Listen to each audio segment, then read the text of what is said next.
Bismillahirrahmanirrahim. Rabbi sharh li sadri wa yassir li amri wahlul uqdatan min lisani yafqahu qawli. Assalamu alaikum wa rahmatullahi wa barakatuh.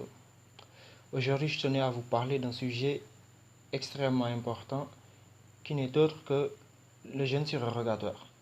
Donc tout d'abord, dans le mazhab de l'imam Ahmad ibn Hanbal, avant de faire des jeûnes surrogatoires, comme par exemple le jeûne du Shawwal ou Ashura, ou les jeûnes du lundi et du jeudi, etc. Donc avant de pratiquer ces jeûnes surrogatoires, il faut d'abord rattraper les jeûnes manqués lors du Ramadan. Donc en d'autres termes, le jeûne surrogatoire accompli alors qu'on a des jours de Ramadan à rattraper n'est ni permis ni valide. Donc et ce, même si on a prêté serment de jeûner un jour, on doit le faire qu'après avoir rattrapé les jeûnes obligatoires du Ramadan. Donc, quelques règles concernant le jeûne surrogatoire. Comme vous le savez, si on veut accomplir un jeûne surrogatoire, il ne s'agit pas d'une condition de l'envisager la veille. En d'autres termes, le jeûne surrogatoire ne requiert pas qu'on en nourrit l'intention depuis la veille.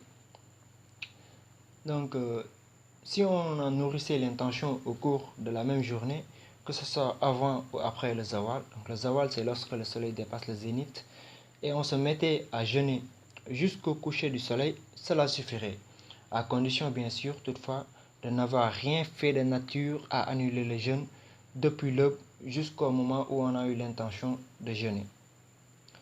En d'autres termes, lorsque la personne s'est levée et qu'elle n'a rien mangé ni bu, et qu'elle n'a rien mangé et qu'elle n'a rien bu